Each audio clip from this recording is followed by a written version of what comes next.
Howdy, howdy, everybody. What up? How y'all doing? Chilling. Kyle and Corin here with you.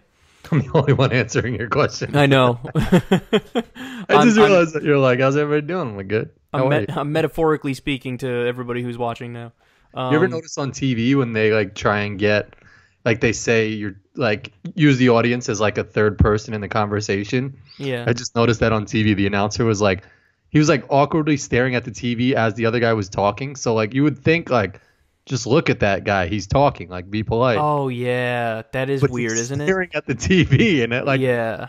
in a way it sort of made me feel like I was sitting there, but yeah, no, I think I always feel kind of awkward when they do that. Like, because you're right. Like they'll be having a conversation, like me and you were having a conversation right now, but it's as if I were doing this. So anyway, what I wanted to say to you was, and it's like they're treating like a person that's not there as if they're there. Because everybody knows if you just talk directly to the person you're talking to, like, and don't look in a weird direction, everybody knows, like, yeah, I get it. He's talking to me and talking to the guy on TV. Like, you don't have to do the weird broadcaster middle thing way. But in a way, I don't know. Sometimes I feel like, yeah, he's looking at me right now. I'm involved in this shit. I mean, I guess if they could pull it off, like, if you're Yeah. smooth about it and you're a pro, then you can make it not look awkward. But yeah, like, the last guy made it look super fucking, like, the deadass, the dude was like talking to him and he was just like, I was like, yeah, that looks a little weird. It's also like when you're talking to someone and you have to, like, some people don't know the rules of like, all right, look away a little bit. Like, just don't stare and make eye contact with me the whole time as we're talking. There has to be like a little like gaze down or gaze to the side. Like, because if you lock eyes for too long, this shit is awkward as fuck. Oh, you're so right. I was just thinking about this. I saw my neighbor, and I always notice, like, if I'm really cool with somebody, like, and I know them for a long time, like me and you, like, we just say whatever and it's whatever. But yeah, if you kind of like know somebody and they're like an acquaintance, like you know them but you don't really know them, there's always like a weird gray area where all of a sudden when you're in conversation with them, it's like you become a little bit self-conscious and thinking of the shit that you're talking about right there. Like, I wanted to end the conversation because I had shit I had to do, and like. There wasn't like a natural ending coming up, so like I had to kind of do an abrupt ending kind of thing, and like as I'm saying bye, I did like a weird like look thing, like I was like, all right, man, good to see you, I'll talk to you later. Like my eyes just kept drifting away in like a weird way, and it was my way of being like, I am breaking the contact right now, you know what I mean? Yeah. So yeah, I think about that a lot. Like I think that's one of the reasons why, you know, like even though I do this is what I do.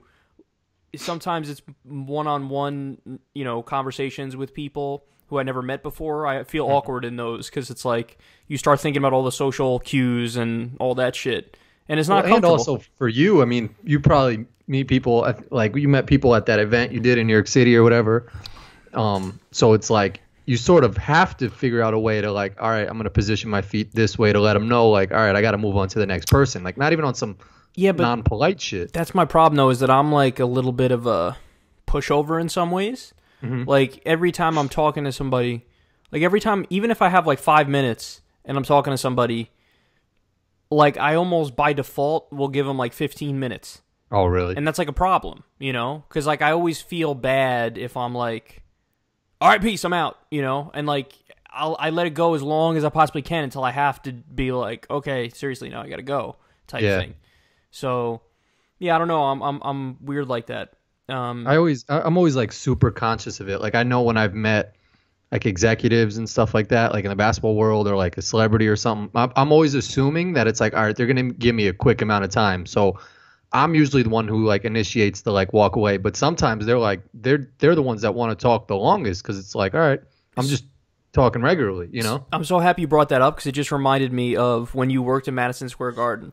I want to tell everybody listening. So Corin would, I swear to God, it was like every week or every other week, I'd just be sitting there doing my thing, and I get a text message, and I'd look, and it's you with a different celebrity. You're like Michael, like a dead person, and you're like, what the? It was, so there was one with you and Charles Barkley. There was one with you and Shaq. You and Shaq, you and 50 Cent, you and Taylor Swift. Dude from One Direction. I didn't really know who the fuck he was. I knew he was a One Direction. I didn't either. He was the one that you sent me where I was like, who the fuck is this? Yeah. But dude, that guy's got millions. Like, Oh no, I like, know he's huge. He's gigantic. That's I like if showed you that took to a picture with the Backstreet Boys in '97 is what that shit was like. Yeah, yeah, for real. That's Yeah. the equivalent. I showed it to my wife's little cousin, and then she wouldn't talk to me because she was mad that I had the picture. I was like, what the fuck? No, but it was crazy. Like it was all the fucking time. It was just you. There's one with you and Fabulous, right? Yep. There's you It's just got had, yeah. I was like, there's more celebrities you didn't have a picture with than do have a picture with. I had know? the dude from Daryl. You got Daryl from Walking Dead. It was every fucking week or other week. I was like, yo, Yeah. what the? And I always wondered, like, how did you? The Taylor Swift story was the most interesting to me because, like, it looked like you two were dating in the picture. I was like, how the fuck did you get this picture? And you look chill, and she's smiling, and she's like, hey. She grabbed my phone and was taking mad selfies with the shit, but like, she's got to be a pro, you know, like Yeah. at her concerts. Yeah, you said it was quick, like it was 1, 2, 3. It was super quick. I went up to her like thinking I was gonna take the picture, and she took my phone on some like she was comfortable and like just started snapping pictures. I was like, "That's what's up." She's tall, right? Wasn't she tall? Yeah, she was pretty tall, but she's skinny, so it makes her Yeah. look taller, you know? Right? Yeah. I always found that weird, man. Like it's, we spoke about this before, but every time I've seen somebody in person who's like a really big celebrity, they always look different than what I thought. Like Tiger Woods was shorter than I 100%. thought. When Yeah. I saw Tiger Woods when I was 14, and I was as tall as him when I was 14. That's crazy. Yeah, but I mean, I wasn't short when I was 14 though. I was like probably 5'10". So Did you see this guy, the Asian guy who won the PGA? He won. Oh the yeah, PGA yeah. championship, Yeah, and he just Siwoo flew Kim. back He's on, a like, beast, regular man. flight. He's a beast, that kid. Yeah, so supposedly he won like $1 million check, something. Fuck, oh, my More shoulder. than that. More than that. It was Oh, like more than 1.8 or something like that. The Players' But there was a Championship. news article that sort of got me tight. It was like, and he flew back commercial, and I was like, well, like, why is this a fucking news article? Like, they're like, in the article, it was like he had the opportunity to charter a flight home and pay for a private flight, and I'm like, but why the fuck would he do that? And It's by like, the way, still nobody recognizes him. Like nobody knows who the fuck he is. that's what I'm saying. Like Yeah. the article was just like such a waste of time. Like someone just wanted to like they saw the picture of him on the flight and they were like, I could get an article out of this. Yeah, exactly. Yeah, Bernie Sanders always fly. Not only does he fly commercial, obviously, he always sits in coach. Really? Yeah. With certain people, you think like, oh wow, really them? Like if they're really big, you go, ooh, that is kind of weird that they're flying commercial. But with a guy like that who just won a golf tournament and he was a nobody before, nobody knows who the fuck he is. There's this new thing called the Bow Wow Challenge. Have you seen it? Oh, I heard about this. So he posted a picture on Instagram because I guess he's promoting a movie or something like that. And one, they say like first, Black Twitter is just like amazing. Oh, like that's hands, the best thing ever by far. they just Black Twitter start is every on the challenge. cutting edge of all fucking cool things. seriously. Yeah. So he posted a picture on Instagram of like he was going to New York and it was like a Mercedes and like a Bentley or something in front of a private jet. And then it was like catching my own private chartered flight to New York. Yep. And someone like found a stock photo of that photo and called him out because I guess on his Snapchat or somebody else's Snapchat they saw a Bow Wow on just like a regular Delta flight or some shit. He was on a commercial flight, yeah. So they did the Bow Wow challenge. So now everybody was putting up these pictures. Like one dude was on a bus, and he's like sitting at the seat like this, and he's like, "Yo, just caught my new car." And then his next picture was like, "Psych, I'm still on the bus." Oh shit. Oh, why'd he had to clown himself like that? Like you're not. He hasn't had a hit song since like '06. Everybody knows Yeah. you're not fucking balling. He made some movies and probably made some money, but you're Not enough to like. You don't have a like, private jet. Yeah, you don't have a fucking private Exactly. jet. Like the fuck is that shit? Oh, that's so. It's like I lose a little respect for Bow Wow. I used to like think he was sort of the shit. I mean, because I guess I was young. Well, He was yeah, just we like a liked his rapper. songs. Yeah, when even from the first shit, bow wow wow yippee yo Yeah. yippee yay. Yeah. All Even the- when he took the little out of his name, I was like, all right, he could get away with that. Nah, I kind of didn't like that. I was like, You thought he should have kept the little? because it's a little bit of thou doth protest too much. I'm not little. I'm not little Bow Wow. Yeah. I'm not little. I'm Bow Wow now. Call me Bow Wow. Don't call me Lil Bow Wow. Because like Lil Wayne is like, I'll rep Lil till I die. Yeah, that's true. Yeah. Remember we spoke about this before, but I got to bring it up again because it was fucking crazy. It was Lil Wayne and Birdman. Remember when they made out? Yeah. Like that's his Well, they fucking didn't like make out. They like kissed. I thought they weren't, made out, like, made out. Like French kissing. I thought they French kissed, dead ass. I thought Did they they? French kissed. I thought they were If they did, then I'm dead wrong. I remember when Barkley did that with the referee. Do you remember that? What? Charles Barkley did that? Yeah, it was at one of the All-Star games. They were doing an All-Star event. And it was an old ass referee, Dick Vivetta. His name, how ironic his name was is that? Dick too? God damn. And so he had been a referee for like 70,000 years, and I guess he was retiring. So he did some event. Oh, he was racing Charles Barkley for charity or something like that. And at the end, they like went to give a hug, and it just got super awkward. And like him and Barkley just go face to face and kiss each other. Oh, I'm surprised you've never seen it on TNT. No, I don't think I have. But that's awkward all the time with that. That is so awkward. Yeah, look that up. It's like they slow motion it. They put hearts around it. It's fucking weird. Yeah. Yeah. You know what that reminds me of? I don't know what... Well, I guess I can kind of see why I thought of this. But, like, there are a lot of male actors and male, like, celebrities who always, like, do these roles in dresses. And, like, they'll be, like, a woman or something in a scene or a comedy skit or something, and they, like, play up the fact that they're wearing a dress and shit. And then really? I always think afterwards, like... You took that shit for a reason. Like, you took that part for a reason. You know? Like, you fucking wanted to wear the dress. Like, there's something going on there. Yeah, I guess it's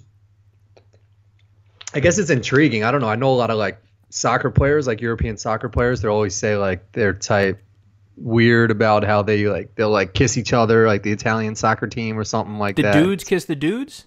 Like they'll do like kisses. Oh, on the cheeks. That's just like a cultural thing. Yeah, they're not like giving handies in the shower room.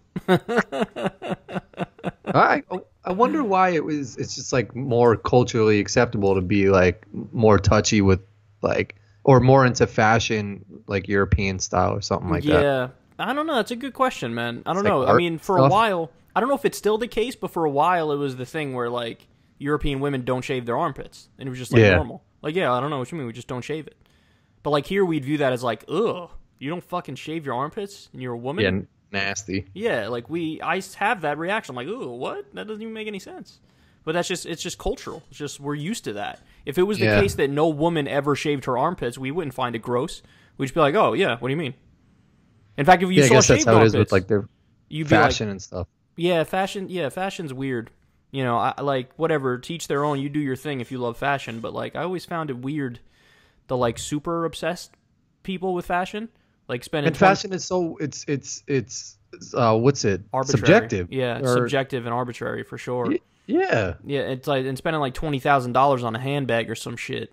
It's like... Or, like, Kanye West wears, like, sweatpants now and, like, a white t-shirt. And it's like we were doing that in fucking high school. Yeah, it doesn't. I do it now. Wasn't he selling that shit? Wasn't he selling a white tee for like $1 trillion or something crazy? Oh my! He had a clothing line, dude. That was like, like they put a split screen of him or someone wearing it and like a homeless guy, and they're like his outfit is like $27,000, and the homeless guy's is like just from the garbage can. Oh, have you ever seen those things on Twitter? Where they'll take like a normal ass, like they'll take chicken nuggets or they'll take like peanut butter and jelly, and then they'll describe it as if it was on like the Food Channel and it's like a pretentious chef making it, and it'll say like, how would they say it? Crunchy peanut brittle spread on a brioche bun with, you know, like they describe it like. But it's just a fucking peanut butter and jelly, yeah. And then you put the price and it's like, you know, $37 for a fucking peanut butter and jelly sandwich or some shit.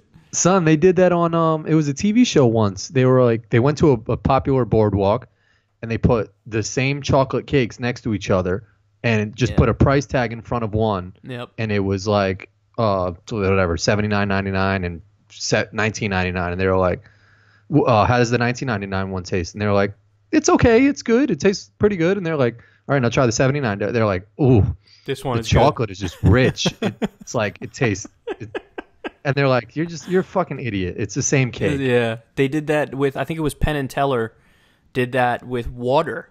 They had different waters on a menu at a restaurant, and they'd have people drink. They're like, this one is from the top of the Himalayan mountains, mixed with, you know, whatever. This is from a brisk seal semen. A brisk spring morning in a bay in wherever, and they'd sit and they'd be like. They would give, like, in-depth opinions, like, you know, this one, they do, like, the fucking circle of the glass, like, You know, this one tastes a little bit. I want to say it's crisp. I want to say it's very crisp. It's got a crisp taste to it. And at the end of it, they're like, literally every one of it was hose water. Every single one they gave them was hose water. And they do these tests with champagne too. You know how they have like a bottle that costs like fucking $3,000, and they say it's from like, you know, whatever 1960 something, and they have one that's like a $10 bottle of Corbel, and you know, when they don't tell them the price and they just have people taste it, every time the cheaper champagne wins the taste test. People like the taste of the cheaper champagne better. It made me think of it because, do you know this basketball player, the new one that's coming out of UCLA, Lonzo Ball? Oh yeah, you were telling me about his dad. Well, his dad's just a lunatic. He's on some like, in a weird way, he's on some Donald Trump shit that he's getting so much publicity, and he's trying to push a clothing brand, and he's fucking pushing this brand. He's getting love. So he came out with a pair of sneakers. The dude hasn't even played an NBA game yet. The sneakers are $499 for some regular looking like Kmart shits. And Jordans are less expensive? Jordans are less expensive, one. And he's got a pair of flip-flops that he's selling for $250. Oh, my God.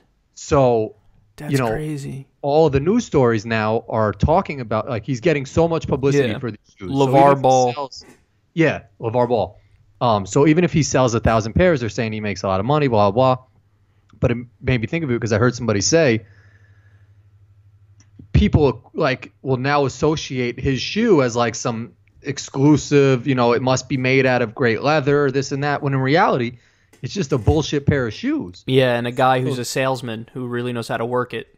So I was listening to someone, and they said when Grey Goose first came out, it was just a regular like vodka or whatever it is. But they frosted the bottle, and they just charged $69, like whatever they charge, very expensive for it. So people went to the wine store and were like, that shit must be good. It's more expensive. Yeah, exactly. Yeah, it's what they call the snob effect. It's a thing.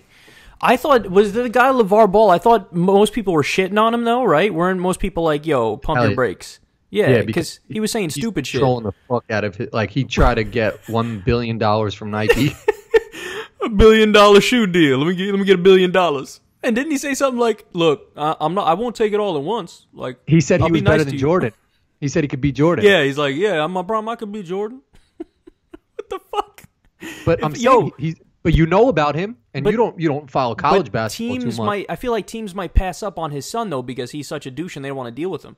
It's the weirdest combo because he's so outgoing. It's on some like it's dead ass on some Trump and like the Ivanka shit. I believe it. I mean, it worked with Trump. Like people like me and you, and probably most people listening to us now, we shit on it because it's like, look at this fucking clown. Like, he's such a silly person, fucking running around with his fake ass hair and his shitty spray tan and like his fake luxurious life where he just wants to fit in, and, you know. But that fucking image, there's a solid like fucking 25% chunk of the country that just hook, line, and sinker falls for that, and like whatever that person does is the shit. Because look at him. Like, look at him. He's doing it. He's got a fucking plane. He's got his name on a building. You can't look away. And he tells you he's the shit, and he always repeats it. And like, we laugh at it, but there's enough people where they'll go, I believe it, you know? So they might just believe it about this guy. Like, oh shit, I believe it. His sneakers are selling for that much. Whatever, I like it. I'll buy it. Yep. And even if you like, you can't get away from it, you know? So I could be like, all right, I don't want to hear about this guy anymore. But it's like, yeah, you're never I watch ESPN, I watch Fox Sports. If you're into politics, again, that's Kim Kardashian. Where you're describing Kim Kardashian right now. She fucking forced her way into our consciousness. You know, I didn't willingly let her in. I didn't fucking open the door and say, hey, Kim, come on into my fucking mind. It was just she was fucking everywhere because she did the right thing in just pushing her brand endlessly, you know? So apparently it's a good career move to suck Ray J's dick, and it was her dad. Her dad was like one of OJ's lawyers. Yep. And then she was friends with Paris Hilton, who's famous for no reason. Yep. And then she fucked Ray J on tape, and then she got her show, and then she just became the biggest fucking star ever. I mean, props to her for her and her mom or whatever for building that empire. Like as strange as how they did it. I think it's definitely her mom too. Yeah. Because You know, it's funny. I watched. Did you see the movie The Founder? It's about Ray Kroc, who's the guy. Oh no. I heard it was okay though. I watched it. It's a pretty good movie, and it's about the guy who kind of founded McDonald's, but not really. Mm-hmm. And that's the interesting part of the story, is that you have this guy who's like a salesman, like we're talking about with Trump, like a natural born salesman. Is that Ray Kroc? That's Ray Kroc. Okay. He's selling these shitty shake makers, like milkshake makers, that he's going from fucking burger joint to burger joint trying to sell it. And back then, the way the burger places worked is you pulled in and you sit, you know, in your car, and they come to your car and they ask you what you want. They take your order, and then they come out like 25 minutes later with your shit. It's like a drive-in fucking thing. And then he goes in California, he goes to a place called McDonald's. Mm-hmm. It was the original McDonald's. And he walks up, he's like sitting in his car and he's waiting. He's like, what the fuck? And then you realize, oh shit, there's a line. I got to get out and get on the line. He gets out, gets on the line, orders his food. They give him his food in a bag. He's like, what the fuck is this? First he orders, and then they just give him the food. He's like, what? He's like, I just ordered it. This can't be mine. They're like, no, that's yours, sir. He's like, what? So they had like the system down where they, you know, it's fast food. They had the whole fucking chain down and shit. Yeah. So he's amazed by that. He's amazed by the fact that they don't serve it to him on a plate. They serve it to him in a bag. And then he's like, where do I sit? He's like, anywhere. So he's looking around. He's like, oh, I could eat this anywhere. And he like sat on a bench and ate it. But like his mind was blown because it was a new way to do it. Mm-hmm. So anyway, long story short, even though I've already spoken for a while about it, he finds a way. The two brothers who really founded McDonald's, he convinces them after trying a bunch of times, like, no, we're going to make this a franchise. We're going to expand this shit because it's such a brilliant idea and it's going to make money.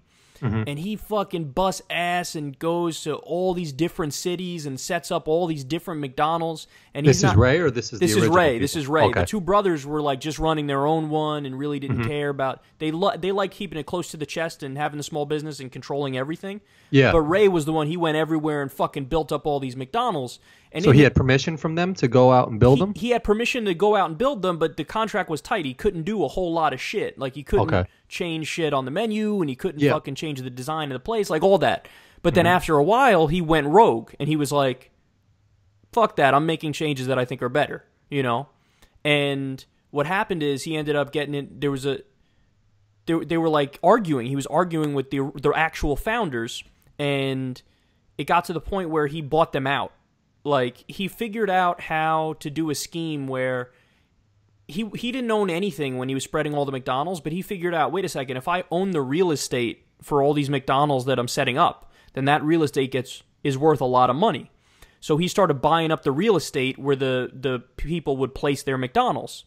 And then so he got rich from doing that, and then he got enough money where he turned around to the owners and was like, I'm going to buy you out.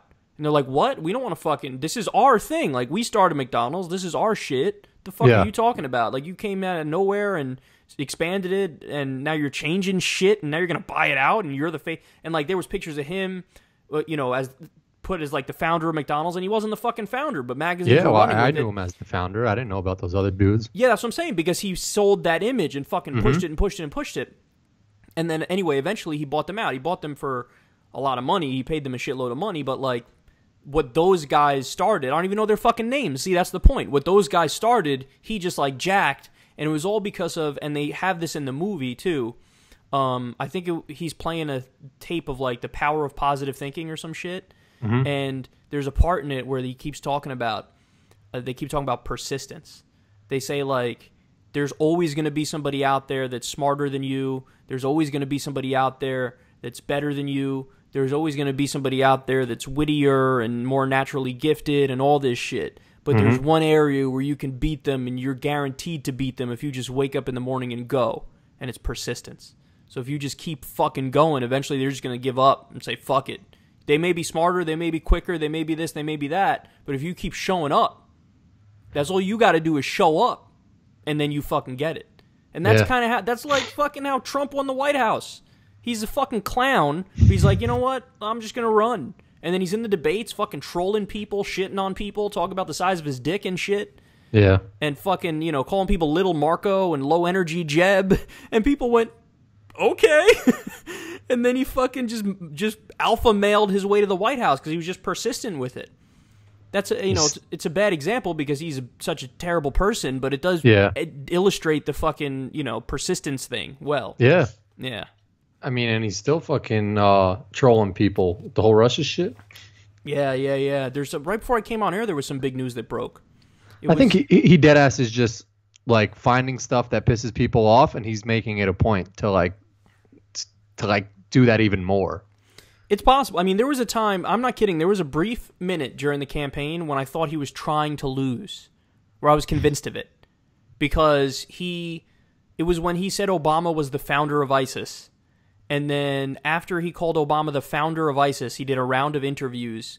And in the interviews, even when he was doing interviews with people who like him and who were like pitching him softballs to try to help him, they were like, well, look, I know what you meant. You meant like he made mistakes in foreign policy that created the power vacuum that led to the rise of ISIS. And Trump would be like, no, that's not what I meant. I meant he's the founder. The founder. He founded ISIS. Is that what he said? That's what he said, and he kept saying it. And I was like, I think he might be trying to lose. Because that's like, they're giving you the perfect out where you can just be like, yeah, I meant he created the vacuum and then ISIS rose out of it. Of course, that's what I meant. But he kept doubling down. I'm like, that's the craziest thing I've ever heard. Obama founded ISIS. ISIS existed before he even fucking went in office. Yeah. What are you talking about? That's crazy talk. But he kept doing it. I don't know. It was weird. But yeah, now, right before I came on air, it looks like he may have asked James Comey, who was the FBI director who he fired, he may have asked James Comey to not investigate Michael Flynn. Flynn was a guy who was in Trump's campaign. And he had connections to Russia. He had legit connections to Russia, like proven connections. And it looks like Trump may have asked Comey, don't do the investigation, stop the investigation. If he did that, that's just the clearest case ever of obstruction of justice, and you can't do that, and that is illegal, and you could be impeached for that. And if that's the case, it looks like there's some Republicans who might vote to impeach. So that shit's not happening. But here's the thing, man. See, this is the inside, Washington D.C. scoop that you got to understand. Mm-hmm. If all the Republicans liked him, you're right, that wouldn't happen. They tell Democrats, go fuck yourself. But like half the Republicans don't like him. And do they really not like him though? But wait, those motherfuckers like him. No, half of them don't like him, and all of them definitely like Mike Pence. Mike Pence is the VP. Mike Pence was a Republican in Congress. Mike Pence is like the go-to establishment Republican. He's got everything. He's got president written all over him in terms of his fakeness. Like, he could do the fake fucking polite game, but behind the scenes do all the shitty policies that everybody wants.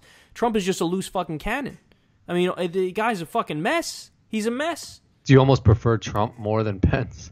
I kind of do, and the reason I do is there's a few reasons. Number one is Trump is against TPP, which is the trade deal that would like outsource more U.S. jobs and fuck up the economy and give the corporations more power. Trump randomly is against that. So Trump's better on that because Pence is for that. Trump is also a little bit better on like gay rights issues. Like, he doesn't really care. So everything he's done on that issue is like kind of just kabuki theater. Like, it's just a stupid executive order that doesn't really matter and doesn't have any effect. So Pence would do TPP, and Pence would also do, like, he really believes in the anti-gay stuff, and he's really a Christian fundamentalist, and he would do more backward shit like that. But then also there's the angle of, and this is a point that Jimmy Dore makes, he says, with Trump, like, the crazy's there. Like, you can make the arguments against him because he wears it on his fucking sleeve with how crazy he is, and, like, the world gets it. Like, you point to him and you go, this fucking guy's nuts. And everybody goes, yeah, that motherfucker's nuts. With Pence, he's got the polite face and the Midwestern charm and the fucking smile to your face and lie to you while I stab you in the back. Whereas, numbnuts can't help himself and he tweets at 4 a.m. whatever he's thinking. Yeah, it's almost like that's your crazy, slow, like, relative. And it's just like, yeah, that's him. Yeah, exactly. Yeah. So, yeah, I kind of prefer Trump being there. But at the same time, there is a point to be made about, like, okay, but if he fucking did something that's worthy of impeachment, though, it's irrelevant who you prefer. You still got to impeach him. You know what I mean? Mm-hmm. But then again, like, it was the same thing. like George W. Bush did roughly 912 things that deserved impeachment, but Yeah. they didn't impeach him because what are you going to do? Get Darth Cheney in power? Like Dick Cheney's worse than George Bush. Everybody knows that. Yeah. So, and the same with Obama, to be honest. Like, Obama did a lot of shit that he could have got impeached for if we actually gave a shit about rule of law. I mean, he assassinated a 16-year-old American citizen with a drone. Like, that is impeachment grounds, but he didn't get fucking impeached. So, you know, I don't know. Joe Biden would have just been like, Joe Biden, I don't give a fuck about anything. Yeah, he's funny. He's a little more progressive than Obama, too, though. He's has in his record, he's slightly more progressive, so, but whatever. It's alternative history. Let me tell you about what I did yesterday so you could laugh at me. So, yesterday, I'm officially back. I'm officially back on my shit. Like health-wise, eating, working exercise, out, locked in? Locked in, 100%. So, started yesterday. What made you flip the switch? Was there anything that triggered you? I was just tired of fucking being a fat fuck. That's a good enough being reason. A fat, lazy fuck. Like, you know, you've had the experience too. I remember you texted me back in the day like, yo, I feel like my heart fucking palpitating from all the fucking junk, greasy McDonald's shit I just ate. That ass. I've gotten those texts from you, and I was like, I've experienced that, where my body's like, I might just give up on you right now, because fuck you for all the fucking damage you've done. Yeah. So I was started yesterday. Now, so let me give you the few rules that I'm abiding by here. I'll tell you my schedule in a second, but for diet, it's simple. It's mostly eating clean, cut out like the white bread, a lot of fruits, a lot of vegetables, a lot of, you know, not red meat, but like chicken, stuff like that, eggs. Cutting out chicken? What? No, I'm not cutting out chicken. No, eating. Cutting out red meat. Yeah. More chicken, eggs, egg whites, stuff like that. Whole grains whenever I eat breads, fruits, vegetables. But I'm doing the thing, eat every 2 hours. So to keep the metabolism going, you're looking at me like I'm crazy. What I say? Yeah, I mean, is that good? I don't know. Did you never do that? You never did the... Oh, I never really? did I would just do low carb. Like I would just cut out all carbs. And I would just mainly eat like breakfast, lunch, and dinner. I could have swore that you did, you once tried the multiple meal approach. You never did that? No, I would just look at that. Like some things I don't know. I don't know too much about it, but if you were to just tell me that, I would be like, it just almost sounds like you're eating more, you know? Like, well, but that's the thing is when you eat, it's just much smaller portions every time you eat. Yeah. And you spread it out, and it keeps your metabolism going. And so your metabolism going means like your body's just working more, which means like you would lose more weight or something like that? Kind of, yeah. And I'm trying to lose the weight from the right areas and gain it in the right areas, obviously. Just push it all down to your dick. Exactly.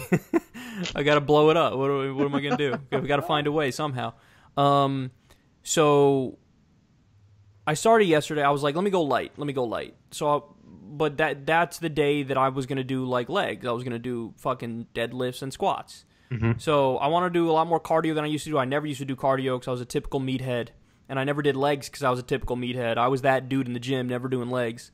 But I was like, okay, let me start easy. So what I did, I just did 15 minutes of cardio, which is like nothing, but just wanted to get something, rev the engine a little bit because I hadn't done cardio in forever. So 15 minutes of cardio, and already by 15 minutes, I was like, damn, I'm fucking already like out of breath and shit. And I was sweating a little bit. I was like, all right, let's do it. Let's move on to the squats. So the squats, I decided, let me just take 2 25-pound dumbbells and hold them and do squats holding the dumbbells. Yeah. So I did that. I'm not sure how my form is and shit, but by the end of that, I was like, I did three. Wait, you held the dumbbells to your two 25-pound dumbbells, held them to my side, and did the squats. A squat is going just down, though, right? Yeah, that's what I was doing, holding the dumbbells. Oh, to your side. Instead of having the bar, it was the dumbbells. Okay, and doing the squats, yeah. and it was 3 sets of 10. So again, that's 25 pounds each, 3 sets of 10. That shouldn't be a lot. But by the last one, I was like, fuck. So then I was like, all right, deadlifts time. So for the deadlifts, I took the bar and I put the 2 25-pound weights on each side. So that's like a total of about 90 pounds.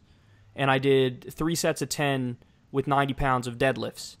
And by the end of it, I was fucking drenched in sweat and like immediately sore. and that's like a bitch workout.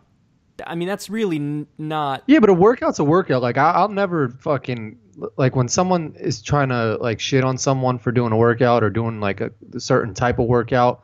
I'm just like, I don't like he's working out, you know, that's like true. At least he's doing something. He's doing something. Yeah. You know, so I wouldn't even knock yourself for that. I would look at that the opposite way. Like I'm fucking drenched in sweat. I feel good. Yeah, I ate good. True. That is true. Yeah. So, but then go fast forward rest of the day, wake up the next day. Sore as fuck. Sore as fuck. But you know me, man. Once I get my mind set on something, it's a wrap. Yep. So it's still a workout day. You know, they usually say work out through it is just like your best way. So I'm doing I think it's called a 4-day split or a 2-day split, whatever the fuck it is. It's where you do Monday, Tuesday, break Wednesday, and then do Thursday, Friday. Okay. So Saturday, Sunday off? Saturday, Sunday off. Work out Monday, Tuesday, Thursday, Friday. Are you carbing on the weekend or anything, or are you still sticking to the 2-hour shit on the weekends? Because I remember... I'm going to give myself one cheat day. But I'm not doing a low-carb primarily diet. It's not low carb. Yeah. So I don't need like a carb up day because I'm still having a decent number of carbs, I guess you could say. I remember when you did that, and on the weekend you'd be like, I'm about to house some like... I would eat like a whole fucking chicken parm pizza, man. I would just go in when I was doing low carb on a carb up day. Just fucking go nuts. But so I was... And even right now, like, I'm walking like an 86-year-old man, like, doing the old shimmy. Like, you know what I noticed? I was thinking halfway through the day, I was walking like Trump. Like, I had the Trump walk going. Like, my back was like a board, and I was, like, leaned over a little bit forward. And I had such limited mobility, and my legs would, like, shuffle. And my arm motion would be like this. Just a little bit. Like, a little bit back and forth. I just wobbling like a little, like, fucking duck. Felt like an old-ass man, like a duck. But remember when Ric Flair used to do his little like woo? Little like shimmy move? Was it like that? Yeah, because it actually is a little bit like that. It is a little bit like that. And your shoulders sort of like rock a little bit. Exactly. And we can't bring up Ric Flair without mentioning that dude was born old. Yeah. He always had white hair. He's never not had white hair and a red face. I just pictured him as a little baby, just like looking like Ric Flair. Yeah, exactly. He didn't have fucking brown hair. In baby form. Exactly. With his wrestling boots on 100%. And everything. He came out of the womb. Woo! So today was chest and arms day, and kind of, I think I went a little easier because I was so sore. Like, I would have done more, but so I did again, just 15 minutes real quick of cardio, but it was really nothing, just like kind of walking for 15 minutes. Then did... I only did fucking, for bicep curls, I only did 15 pounds, 3 sets of 10. That's fucking nothing. Sometimes they say lighter is better if you're trying to get cut up, though. I used to go super light in the gym, but I just read something recently that, like, doing those workouts that you're doing, like, isolated movements are not good for the body. Well, compound is better, yeah. They say compound is like whole better. body, like deadlifts, they say are good because it works out your whole back and legs and arms. Yep. Like when you're doing bicep curls and shit like that, it's like you're working out different parts of your body at, you know, it's I've not read that too, but I've always done isolation, so I feel weird if I were to totally go away from it. Yeah, true. Yeah, like the deadlifts from yesterday were just like shit. Like I could tell that I got a lot of work in with those deadlifts because you fucking feel it, you know? But so then I did, I did tries, similar thing, and then I did bench, and I only did 3 sets of 10 with 90 pounds, just 25 on each side. And are you in a gym, or are you doing this in a gym? No, I have the stuff set up in my basement. I have there's a treadmill there, and then there's a bench, and then there's just some free weights and some. Would you feel different doing it in a gym, like throwing 25s on the side, or you? Yeah, I would. I'd feel fucking more self-conscious. I'd be really? Like, yeah, because that's no fucking back in the day. Back in the day? Yeah. I could lift more, but my go-to was just I'm gonna throw 145 on each side and go. We used to throw, like, probably in our heyday, we would throw like 245. Like that was the benchmark, is to throw like 245s on each side. You know, I have to say, I was never. Everybody I knew could bench more than me. Like I was never that good with the heavyweights. But I also somehow look like I was bigger than everybody else, even though I lifted less weights. Yeah, you had like a good frame. But that's like genetics come into play too with working out. Like yeah, but it was also because I ate worse than everybody. So like And since I was working out, it would just all go to the right places. Like my chest would be fucking big, and my arms. Well, would you would be wear big. a shirt and you'd be like, I don't know if that's just big or if he's working out or what's going on underneath there. Like, That's exactly it. Like as long as the chest was out a little bit more than the fucking gut, and the arms were just like a little puffy, it would just look good. But you my take off chest the was shirt. always weak too. Yeah, I had that phase in middle school. Well, everybody did when they were wearing like 6XL t-shirts. Yeah, everybody had that. Remember that? I do, think I found a couple t-shirts that I wore in middle school, and I tried them on like now, and the shit was still fucking down to my knees, and like the elbows were down to my wrist. Did you ever have the opposite phase where you went as small as possible? When I was working out at like the peak, I would always wear a medium shirt, and I looked like a fucking meathead. No, I never wore some like OD tight shit. I was always either baggy or like sleeveless. I did. And it was also inspired by Tiger Woods, because Tiger, when he got bigger, he started wearing size medium shirts, and he looked a lot bigger. That's an old school thing. Like Schwarzenegger and them used to wear like those tight guinea tees, and like the traps used to be out like crazy. Well, I wouldn't rock a guinea tee. That's just fucking obnoxious. Not like a guinea tee, but that was like their shit. Yeah, I'd wear like a medium t-shirt, and I would look huge when I did that. Yeah. But I never lifted a lot. But like my go-to was, okay, I'm gonna put 145 on each side and just go, and do like 3 or 4 sets, probably more than that, 5 sets of 10. But now I didn't even try. Now I was like, you know what? Let me take it easy. For the first like 2 or 3 weeks, I'm just gonna go super easy. Yep. And then we'll see. But I'm gonna not neglect. I used to neglect the parts that I didn't care about how they looked, because I was a fucking standard meathead where I wouldn't do legs. I would never do legs ever. I never did legs, and I would neglect my back. I would do my back like fucking once a month when I do everything. I would say strengthen your back. My dad's having back problems right now, and it's just like strengthen your back up and shit like that. And also something I'm envious of, my brother always used to do, like he does his legs, but no home, like his ass is mad nice in like a pair of jeans. Well, that's the deadlifts and squats right there. Yeah. Believe me, tremendous. That's one of the things that I'm aiming at, because I always had a fucking nothing flat man ass, and I was like, fuck this. This feels weird and fucking looks gross. And as you get older, like you used to be able to get away with more when you're fucking 21 or 22. I mean, nothing looks bad, Yeah. Like, but then as you get older, especially when you're somebody like me and you're just fucking sitting down all day, it's like you look in the mirror one day and you're like, do I have a fucking concave ass? Like, my ass goes in. It doesn't even fucking... It's just gross. So I was like, okay. That's how my shit is. That's one of the things. No, yours was always better than mine. You always had a fat ass. I mean, that shit was on point. I'm not saying anything, really. No, but like, I'll throw on a pair of jeans or like these pants that I wear, and I'm just like, yeah, my ass, like, I want like a fucking bubble butt. Like, yeah. That's why I know, like, I don't knock a girl who has like a nice ass, because it's like, why would you? Why would anybody? How dare you have such a nice ass? But all of our asses are going to turn flabby at some point, so it's like you're going to be working so hard that eventually, just because of age, this shit's just going to get flabby and old and nasty. Look, anyway. That's true. Everybody ages and everybody dies, of course, but like, I was looking the other day, I got a recommended video on YouTube, and it was a fucking wrestling match that I'd never seen before. It was like Stone Cold Steve Austin and The Rock and one other person versus fucking Hulk Hogan and Razor Ramon, who was Scott Hall at the time, and Kevin Nash. And I was like... Sounds like a good recommended video. It was a good recommended video. And and I remember, like, Scott Hall, he got fucked up as he got older. He was fucked up on drugs and shit. And, he's the one that the movie The Wrestler is based off of, Scott Hall. Really? Yeah, it's based off of him and his life. And so... Was he an NWO? But anyway, yes, he was. But here's the point. It didn't say the date that it was on the fucking thing. Mm-hmm. But if I had to guess the year, I would guess that shit was maybe the year 2000 or so. Like, it was in the year 2000. But then by, like, 2010, Scott Hall looked like shit. But in 2000, I was amazed because he looked exactly like he looked in the year 2000 as that motherfucker did in, like, 1992. So from 92 to 2000, he looked the same, but then 2000 to 2010, he just drastically totally fell off. And I was like, well, obviously some of that has to do with the fact that he was probably doing mad drugs for a while, but like stopped working out and all that, and it just caught up to him like that. And like, it struck me that imagine he just 100% stayed on his shit from then on, probably in 2010. Like Shawn Michaels still looks like Shawn Michaels from fucking back in the day, and he's old as fuck. And it's like, well, the dude fucking works out all the time.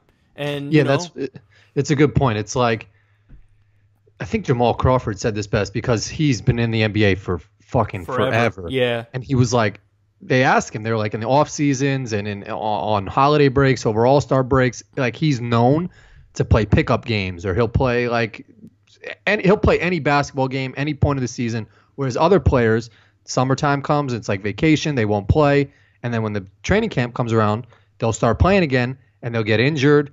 And he made the analogy that was like, if I live in California and I go to my apartment in New York and the lights have been off for 6 months, 12 months, and I try and turn them on, there's probably going to be a problem with them because they haven't been used in a while. So he was like, but if I'm there every day, turn them on, turn it off, turn it on, turn it off, they're probably going to work a little bit longer because it's used to just that flow. Whereas if you shut something off for a while, it's more likely that shit's going to fuck up. That's actually a really good point. I never thought of that. He said that shit. I was like, damn, he's so fucking right. Because I know Jamal Crawford is playing in the league forever, and he's never gotten injured just because he keeps his body like in routine, and he's never switched it up where it's just like, all right, I'm going to stop right now for 2 months. And that's when your body will tense up and get injured. That's a really good point, and I never thought of it. But yeah, that's exactly right. I mean, that's what happens if you kind of stay on it. And I had I had to come to the realization I had I worked out heavy for years, and then I hit a point where I just kind of stopped. Mm-hmm. And then when I stopped for probably 5 years, like a solid 5 years of just not fucking doing shit. Yep. And it's like, okay, well, I had my grace period there. Now I can't. When you hit a certain age, like, you don't want to start working out again when you hit an age where you got to, like, reverse a lot of the aging that already happened. You know what I'm saying? Mm-hmm. Mm-hmm. Whereas, like, now I'm at the point where the youth is still there. It's still hanging on and shit. So I might as well start working out now and then maintain it as opposed to getting really sloppy. Yeah, and then trying to fight it back. Exactly, yeah. And also, like, have you ever seen those people who, like, they were really heavy and then they lose weight, but they lose weight when they're pretty older, like they're in their 40s or something, and then they lose all the weight? Your skin doesn't respond as well. Oh, like, your skin doesn't give it the old, like, it just, suck all back nicely. Just fucking flobs over. Flabby and fucking wrinkly and shit, and that's, so you don't want to, like me, when I worked out all the time, my weight when I was like big and working out was like 185. Mm-hmm. Right now, I haven't worked out regularly. I just started. Haven't worked out regularly in years, and I'm 185.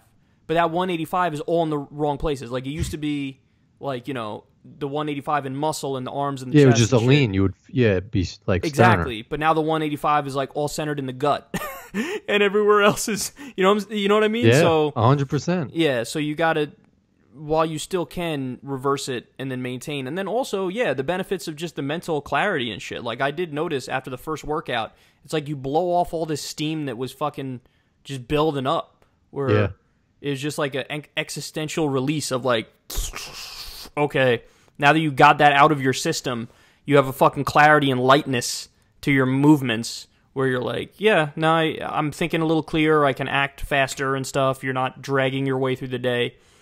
So, yeah. It's good to lock in like that. I'm sort of like that with a haircut. Like, I sort of need a haircut right now. But once I get a fresh haircut, I'm like, all right, this is a fresh reset start. Button. Yeah. It's a fresh start, Yeah. But it is similar like that with working out, too. You because I think, even just on the pure fact of working out, you're like releasing probably, I don't know if it's like endorphins or whatever the hell, but like naturally you're doing something that is making you feel better. It is endorphins, yeah, totally. Mm-hmm. Absolutely. So like mentally you're fucking releasing that shit because you're telling yourself like, all right, I feel better, but you're actually releasing that shit, so it's like you're doubling down. Yeah. If that even made any fucking sense at all. No, I get it. I get it. You're like two birds with one stone because you fucking got your head and your body is actually doing it. Yeah. So I gotta see.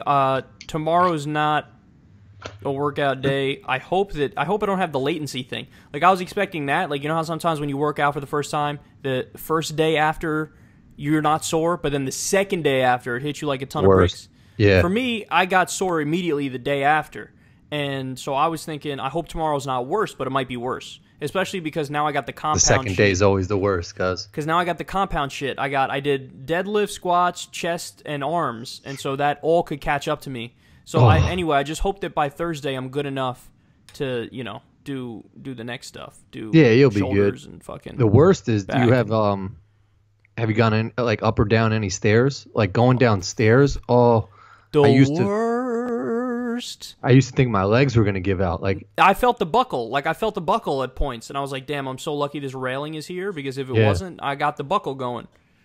What? I did some workout in CrossFit. It was just like heavy squats, it was like lunges and squats and all this shit. And I used to live in an apartment building on the 3rd floor. Son, walking down the steps, it was like my foot would fucking bang so loud just because it was just dead weight just dropping on the step. Yeah. Oh, that hurt so much. You know what I miss? I miss back in the day, that summer, where we played basketball like all the fucking time. Yeah, that was the best. Because we just pull up to the park, sweat for 3 hours, go get a diesel-ass Gatorade, and then just chill. The first sip of that Gatorade after you balled for that long was just heaven. You can't match that fucking feeling. But, like, that was great because it was regular exercise, and I love an exercise that is not, you don't even think it's exercise just because you're doing something you want to do. You know what I mean? Yeah. Like, you're balling for hours, and you don't feel like you're getting a workout, but you just got a mean fucking cardio workout, and then you want to talk about feeling fucking refreshed. Like, fuck, that would make you feel good. Like, I think that's the best kind of fucking workout, really. Like, all the other stuff is good, but, like, it's more good for vain reasons. Like, okay, I want my fucking muscles to look good, but that's the shit that really is just good for you. Like, your body's better when you fucking do that. Yeah, I did. I tried to do gardening. I think it was like 2 weeks ago or something like that. Or I was cutting old roots or something and spraying it with this bacteria that actually, now I just saw some lady sued them because it was like cancerous or something. Yeah, Roundup. Mm-hmm. I had that shit all up in my face. I was spraying the weeds, like holding the thing. But when I was done, I was like I was sweaty a little bit, and the sun was out. I got a nice little tan, and I showered, and I just felt awesome. And I was like, all right, that was like good. I sweat a little bit. Well, it wasn't just the workout phase of that. It was also the fact that you just did something that you had to do, and you got it out of the way, and so you had that moment of like, I fucking conquered that shit finally. Yeah.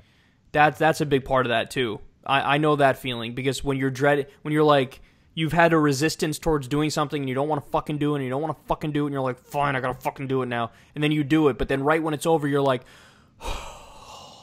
yeah, finally that shit is over. By the way, that was one of the things I wanted to talk about is, guess what happened to me yesterday? I'm fucking sitting there and I get a text message from my bank, and they're like, what? They're like, potential fraud activity on your card. Like, did you make a purchase? Blah, blah, blah. And so I'm like, fuck. And then I get an email directly after that, says the same shit. I'm like, fuck. So I call the number in the email, go through the fucking thing, press 2 for this, press 1 for that, blah, blah, blah, blah, blah. So somebody somehow got they didn't have my card. Because I had my card, but they got my card number and my fucking PIN. Oh. And they were buying shit all over the place. They tried 4 different purchases, only one of them got through. Would they try getting electronics? One was Home Depot, one was Bye Bye Baby, one was fucking, it was everywhere, yeah. So he did that to my brother. So I had to so they cancel my card immediately. First of all, I'm already tight, because you're gonna hell yeah, cancel my fucking, like, how is there not another I don't want, because now I'm going to have to get a new card, and then all my shit that I do a lot of shit on auto pay, because I can't fucking do on a monthly basis. I don't have the time to fucking sit down and, let me fucking pay my bills, and I'm not fucking Johnny Accountant over here. I got shit I got to do. So I got a lot of shit on auto pay. So I had to fucking sit down, make a list of all the fucking places I got to go and put the new fucking card in, and I don't know the passwords. Not going to go right or something. Exactly. I don't know the passwords of some of them. Like, some of them I probably don't even know the username and the fucking password. Like, I'm supposed to remember what my fucking Geico insurance username and password is. Hell no. When that shit is out of my mind, it's on autopay. I don't even fucking think about it. I haven't thought about it in years. Well, actually, we had that problem recently, so I had to think about it. But, like, it's all that shit I got to worry about. So that's like a solid 2-hour fucking ordeal that I'm going to have to go through because some douchebag decided, fucking go buy some shit with this dude. And then also, here's the other thing. I don't know who the fuck got it or how they got it. Now I got to be careful with how I use my shit. Like, well, they could get that shit. I mean, like, I saw like 60 Minutes, like at gas stations, they put it on there. Like, there's. Well, that's the thing is it was in this area. I know that for sure. Like, the person who got it was in my area, so I know. Really? Yeah, so I know it wasn't like. In other words, that's my way of saying I know it wasn't like any of the online purchases I do. Oh, that narrows it at least a little bit. So I narrowed it down to like a few pizza places that I go.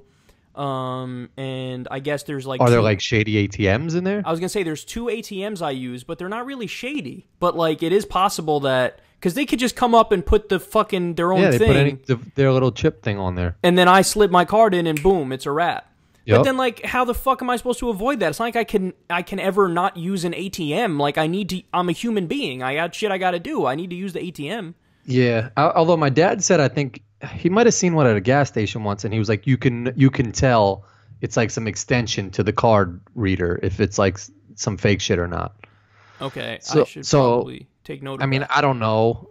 I'm sure. But I narrowed it down. It was either the pizza places or the ATMs. It wasn't anything else. I can't think of anything else. I would, next time you go, just take like a closer look at that shit or feel it or something like that, just to feel if there's. Well, the person's probably. I doubt they would take it away. Fucking criminals are dumb.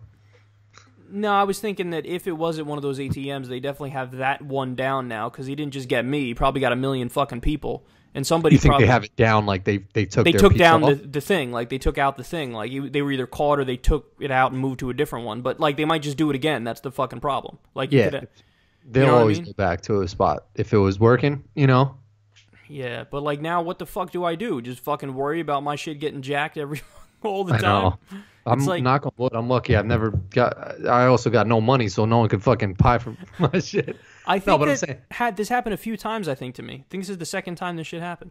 One time I actually lost my card, though. This time I didn't lose my card. I was fucking looking at my card, and somebody was making... that's almost worse, yeah, because it's just like, worse. No, I'm like, holding wait a second. my card.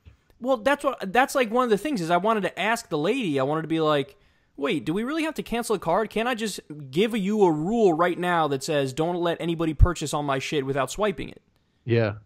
Like, why isn't that an option? I feel like that's an option. I feel like my brother, every time he makes a purchase now, they confirm with him. It's like, are you buying? He was like, it sucks. It's a little annoying, but I'd rather that than someone like buying shit on my credit card and I'm not fucking knowing about it. Yeah. There has to be a way for them to be like, well, if you're buying a slice of pizza, do you want your fucking bank to text you and be like, are you buying this pepperoni slice of pizza? Well, that's what I'm saying. Like, I don't want an approval thing for every fucking purchase, but I would like I'd be fine with a rule of like, I have to swipe my card. Like, I'm fine with, there are sometimes I don't do that. Like, that's why I said with the pizza places, sometimes I'll be like, oh, could I pay that by card? They're like, yeah. And then you give them the number over the phone. Oh, true. And like, so it could have been somebody there or something. But, like, I'm fine with not having that. Like, okay, you can take that away from me. Just don't let me get a new card. I don't want to have to go through fucking the whole process of doing that. But I didn't think to ask about that, and they probably would have said no anyway. They probably would have said it's not safe either way. Yeah. You know? They definitely would have been like, what are you, stupid? Like, no, fucking you're getting a new card. And I've been like, there's never any time where you, like, ask some company a question, and they're just like, yeah, we do that. It's always, like, there's always, like, a fucking, like... That's so true. Like, when I brought up, like, I was a little hesitant when she was like, okay, we're canceling the card. I was like, wait. We're canceling the card? And she was like, yeah. Like, she hit me with, like, well, yeah, I mean, you don't want people fucking making purchases and running around with it. And I was like, oh, yeah, you're right. But I wanted to be like, can I just fucking have to swipe it or something? This is bullshit. But anyway, that annoyed me so much, man. That would be frustrating, dude. It was just, and I got so much shit going on with the show and fucking 9,000 other things. Yeah, it's the last thing you want to worry about because it's just be like, that shouldn't be something that is your concern. That's why there's fucking, like, banks. Like, they should check for that shit. Like, to be fair to them, like, at least they texted me, like, right away. Like, they knew because somebody was manually putting my shit in, they were like, this shit is fishy as fuck. And then they contacted me. But Yeah, I guess that I was a was a good little, thing. I was too honest though because they were like, at one point they're like, there was a purchase at, Bye Bye Baby. Did you make that? I'm like, no. There was a purchase at Home Depot. Did you make that? I was like, no. And then they were like, there was a purchase at Five Guys, and did you make that? I was like, yeah, I did. And I was like, I could have just said no to that one too, and they would have refunded that shit. I think that happened to me once too. They ran through like I forgot what they might have charged me twice somewhere, and they ran through my whole shit, and they're like, "Did you go to the Yankee game and spend $70 on beers and hot dogs and chili and nachos?" And I was like, "Nah, man, I haven't been to a Yankee game in like 7 years. I'm a Mets fan." Like, okay, we'll take the charge off. Thank you. At first, they hit me with some shit too, like, well, in order to do the blah blah blah, you would have to file a report and do the blah blah blah blah. And I'm like, no. And then they were like, yeah, no, we're gonna refund the, because only one purchase actually went through. The other ones got rejected. So. Oh, that's good. Do you ever get off the phone with those people and they're like, they ask you like, do you just want to take a quick survey at the end of our phone call? They said it, and I'm such a fucking sucker. I was like, sure. You did it? But they said it was a one question thing, and then they were like, would you hire the person who the I was like, yes, and that was it. But yeah, like, you know what it is, man? I'm a sucker for there's like tonal things, like if somebody asks it a certain way with a certain tone, they lull you into being like, okay, and then like you say it before you could even catch yourself. You're like, did I just fucking say yes to some shit I don't want to fucking say yes to? You can still even hang up in the middle of those shits. I know, I usually do. There are times I've said yes and I've hung up. Have you ever gotten the fucking calls where they call you and they're like, can you hear me? Have you ever gotten those? No, I've heard scam. Like the pauses. It pauses and then it's just like, hello there. That's that's some scam shit too. But the can you hear me ones are a scam because when you say yes, they'll take you saying yes and they'll use that for you like agreeing to some other shit. Yeah. What? That's sort of smart as fuck. Yeah, but I want to fucking curse those people out when they call. Yeah. Or have you ever had them call you and hit you with this is Kevin from the something department, and you're like, they say like some vague department, and you're like, motherfucker, I know this isn't from some department. You didn't even say the company you work for. You just said the department. Like, I know that's some bullshit. Yeah. Think about that guy who has to do that recording. Like, where the fuck is he in his life? I want to ask him. He linked up with some like I want to ask him. Like, you know, you're scamming people, right? Like, that's what you're fucking doing. Well, those people are just fucking soulless. I saw when they used to have on TV like those Crime Stopper shows, or like when the nightly news would do like a weird fucking like Crime Stoppers or investigative report. There was I think it was Long Island. There was like some old lady who her TV, like, she just turned the brightness down all the way low, and she called like a repair shop, a local shop that they knew were scamming people. Dude came over to her house, was like some Italian dude or whatever, maybe not Italian, but he was just like super nice to her, like, hey, how you doing? Yeah, sure. Like, yeah, like was just being nice to her. She was like, yeah, my TV, it's very, very dark. I don't know what happened. He's like looking at it, and he's like, yeah, we got to bring this to the shop. This is something going on here. And he's like, he brings it to the shop, and it was like 4 days later, he comes back. And literally, they showed you before that all they did was turn the brightness down. He's like, yeah, we had to take it apart and do this and that. So it's like, I'll give you a good deal, though, because you were very nice to me. I'll give you $600. Yeah. She's like, oh, you're so sweet. You're such a nice guy. And the guy fucking leaves. That's so She's like, you're fucking soulless if you do that shit. Yeah, and there's some things that, like, we don't have the expertise to know how fucked we're getting. But mechanics do that shit all the time. That's what I was going to say. For car mechanics, I know because somebody who does, like, a lot of work for me was a certified mechanic at a time. And so he says he said that's happened to him like 6 or 7 times in his life, where the person he's talking to doesn't know that he's a certified mechanic, and then he'll hit him with some bullshit about how you need to get this fix and that fix and that fix, and he's like, yeah, I'm sure I do, and then he take his car and leave and go somewhere else because it's fucking up, scamming you, man.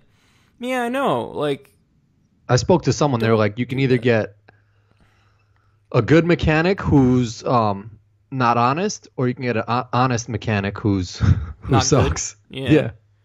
You know? Yeah, I'm sure I've been. Because most of the best mechanics out there are the ones that know how to fucking swindle you the best. The guys that are honest and have a good heart fucking suck at their job. Yeah. Yeah, I don't know, man. That shit just gets me sad. It's like, you know, I hope that they're making enough money to do well without scamming people, you know? Yeah. Like, But it's tough. There's so much competition that people like.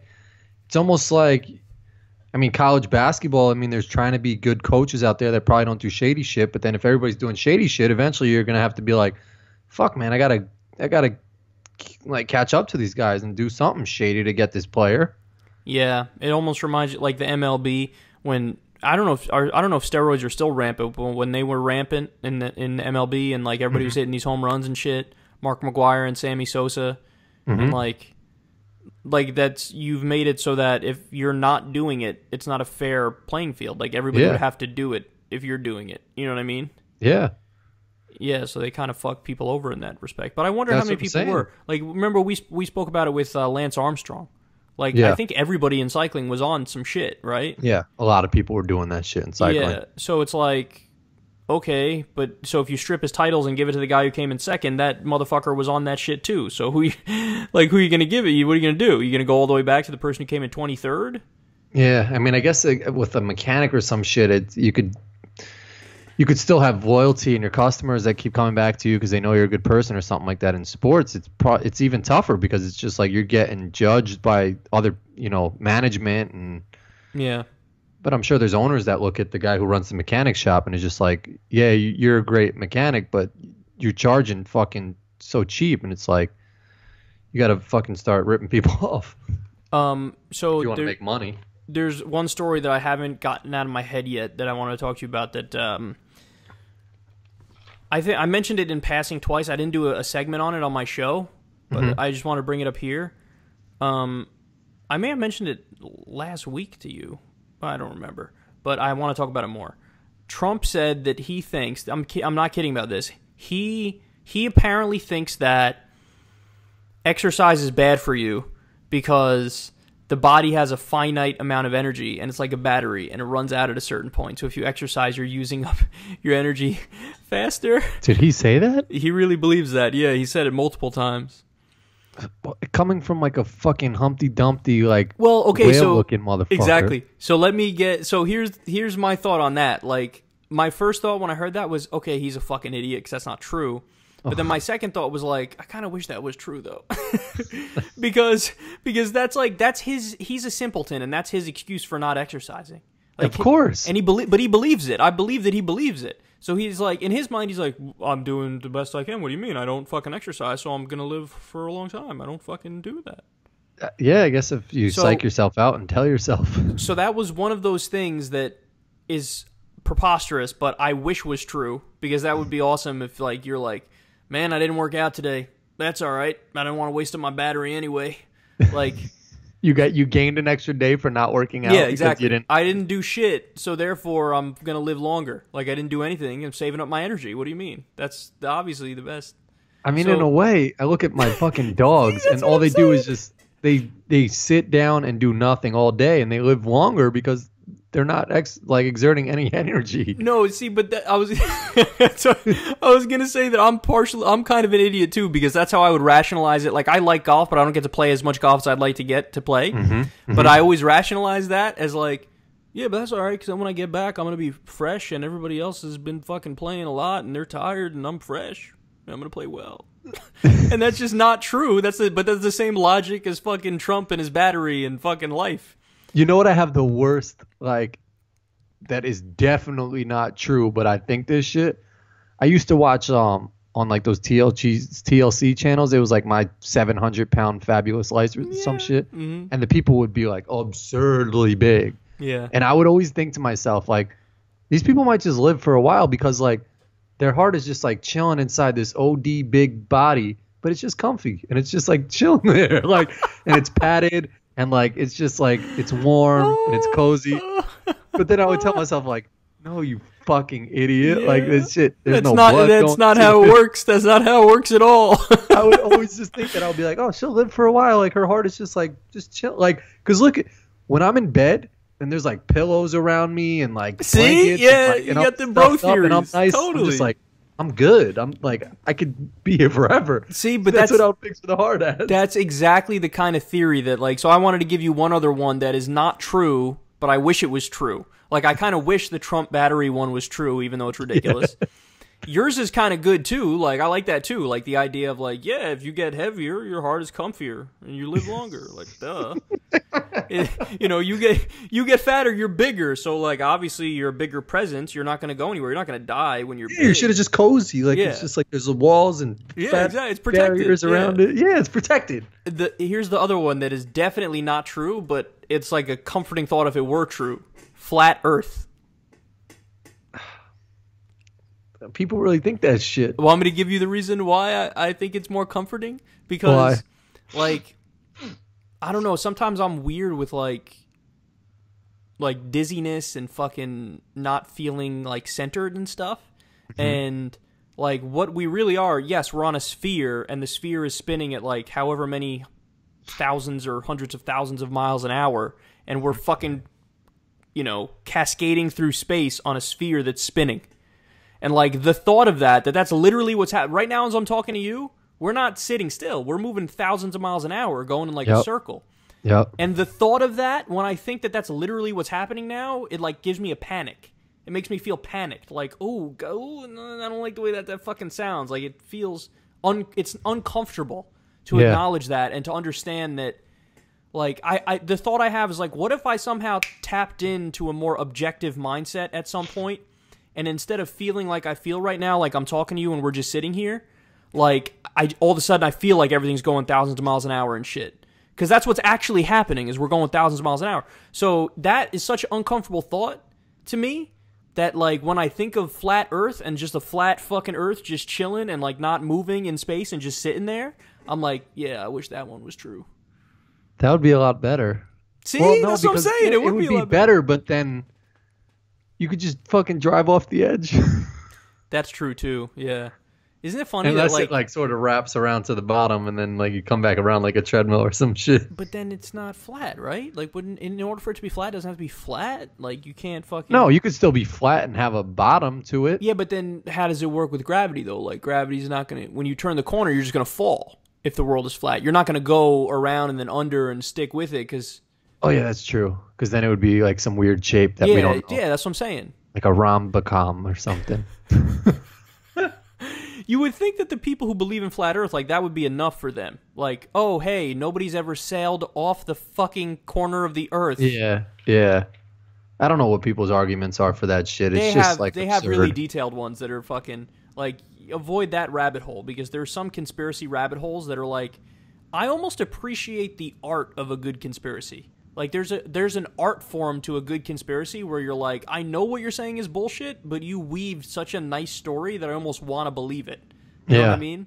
Yeah. Yeah. So some of those like 9/11 videos that I watch, you're just like, this is just absurd. You didn't see the good ones, man. I've seen the good ones. What, that are like that I've seen the good ones shit? Where I'm like, fuck, this is convincing. That's what I'm saying. Like the amount of time people, but like people reach, but they sort of connect weird things. Well, that's what I was going to say is oftentimes you can't try to, this is going to sound weird, but everybody needs to hear me out. You can't like try to logically poke holes in a lot of conspiracy theories because on logic alone, you're not going to get through their like airtight weaved narrative and explanation. What you have to do in order to rebut the conspiracy theories is go to the facts. Because the facts, the so-called facts that they're using to weave their narrative are often total bullshit. You see what I'm saying? So like, they create their own facts to back up exactly. So like if you story. Listen to the whole theory, it sounds reasonable, but it only sounds reasonable because you're accepting their premises and their facts. You have to question their facts because usually the facts are not true and they use like these misleading things and these untrue things to then paint a picture that sounds really convincing. That's a good point. Yeah, so that's why I was going to say, like, you know, people, you could go down a YouTube conspiracy hole and find yourself believing in flat Earth. And then you got to realize that you got to nip it in the bud because a lot of the facts are just wrong that they're portraying as like, there was a study in 19 blah, blah, blah that found that blah, blah, blah. No, it didn't. Like, you're fucking misstating the fuck out of that study. And if you talk to the author of that study, they'll tell you you're fucking misstating it, you know? Yeah. Yeah, So, but yeah, that's a good ass point. I didn't think about that like that. Yeah, I mean, it happened you with just me. assume that it's like, all right, well, he told me that George Bush said on September 14th that we were gonna do this and that, and then in reality, it's like I didn't know that. I don't know if he said that shit or not, but Yeah.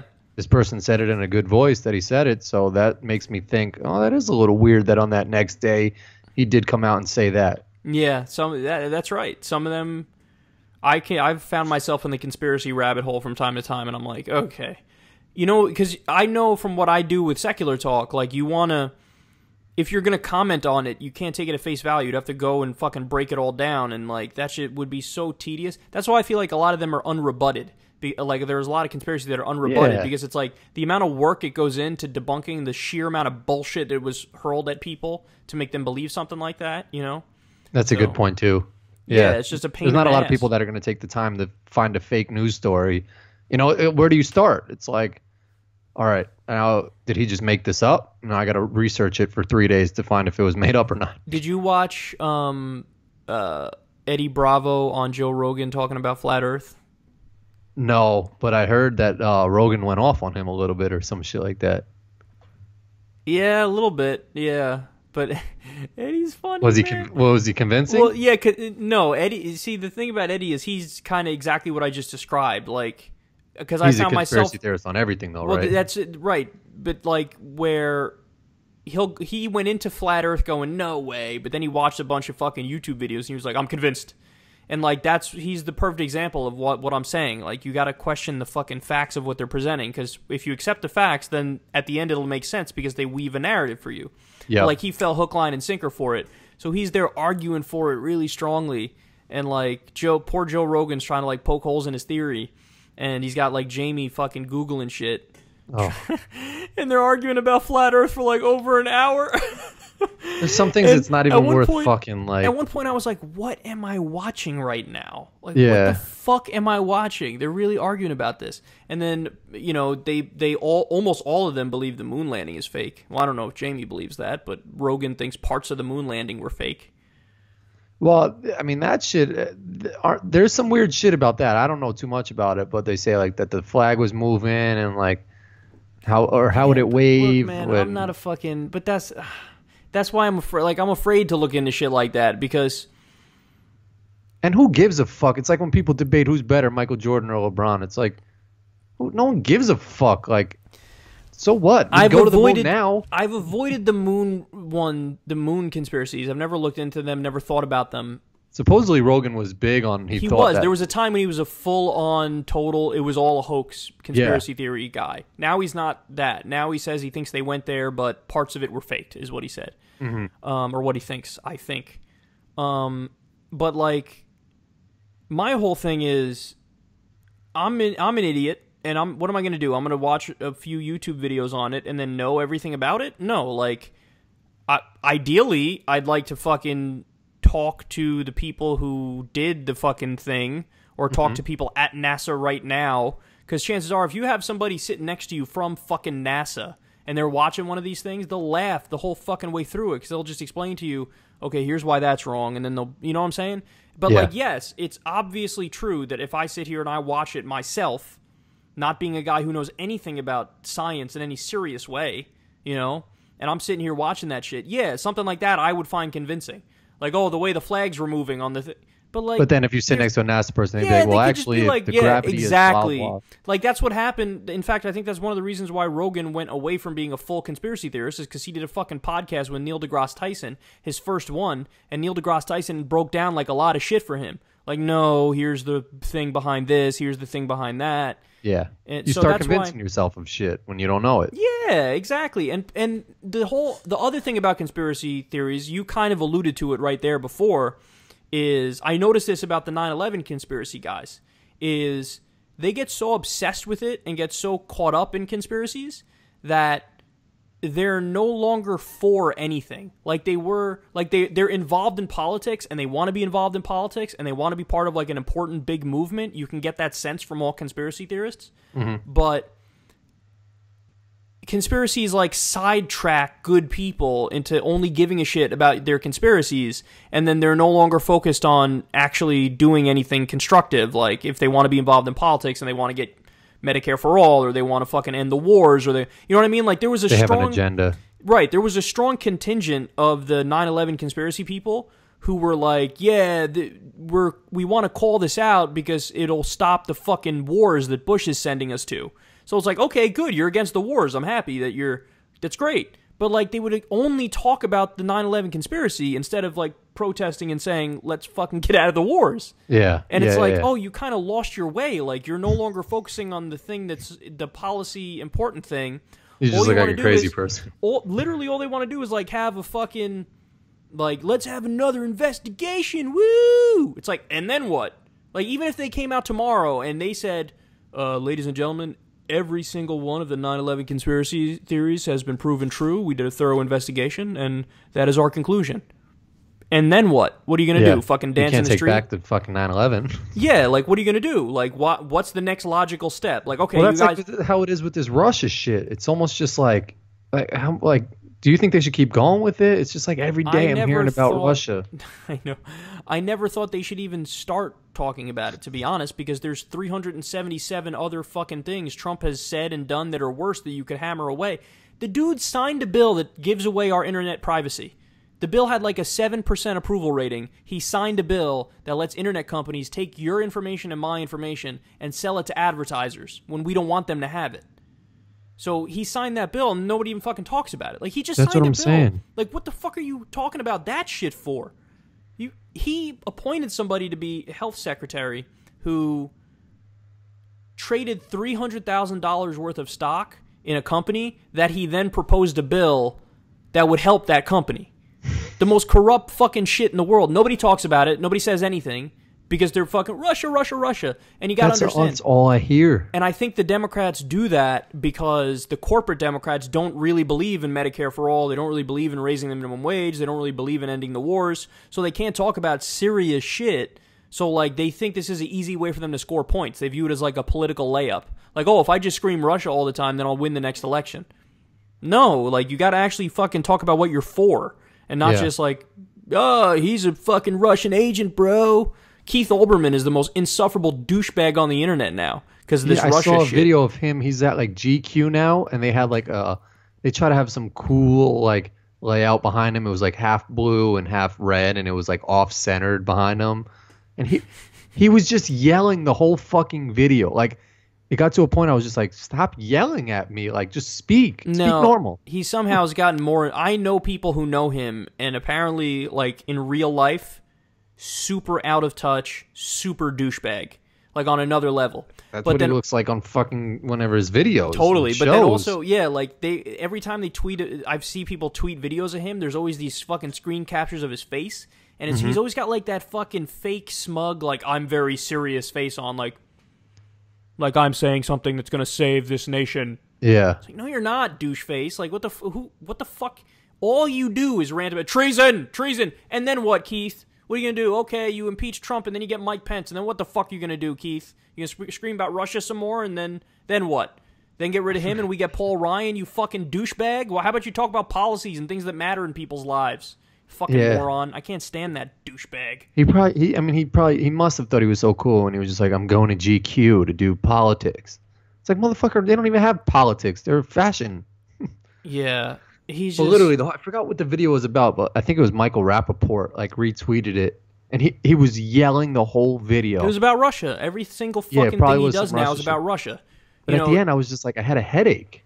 You know, it's I think what's even sadder is Rachel Maddow, because Rachel Maddow is significantly more intelligent than Keith Olbermann. Rachel Maddow, she still get good ratings, or she just she's like getting a sellout good ratings. Now? She's getting good ratings, but there was a study done. They looked into all the shows she did, like since Trump got elected, you know, for however long, for like a month or so, and they crunched the numbers. 53% of what she covered was Russia. She covered Russia more than all other issues combined. Jeez. It's like, okay, you guys are just fucking clowns now, man. Like, this is Democrat Benghazi. Remember when the Republicans would only scream about Benghazi and everybody would be like, shut the fuck up with your fucking Benghazi. It got to the point where people were like, I don't even care if you're right. I don't fucking want to hear you say fucking Benghazi anymore. It's grating on the fucking nerves, and now it's the same shit with Russia.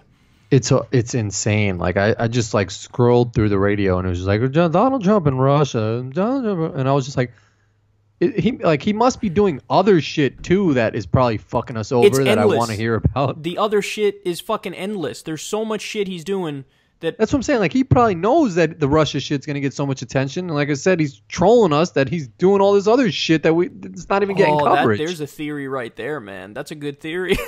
That like he's wanting people to focus on Russia as he passes all the fucking disastrous shit that he's passing, as he's signing his shitty executive orders and stuff.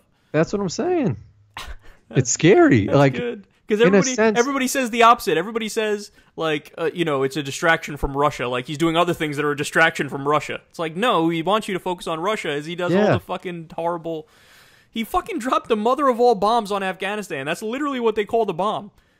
It's the biggest non-nuclear bomb we make. He randomly dropped it on Afghanistan.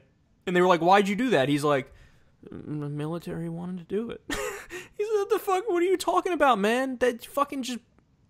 I always want to believe that he's not smart enough to like outthink people and outsmart people, but in a fucking weird way, I'm like, does he know does he know how to troll us all?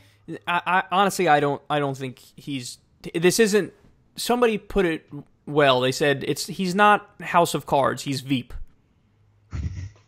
Like, he is just fucking bumbling around and shit. But yeah, it just so happens that everybody else is such a parody that like his silliness actually doesn't look really silly, because it's like, yeah, the Democrats to show you how much of a joke everybody else is. Exactly. Like, it almost reminds me of South Park, like the parents on South Park and how like they're always like silly.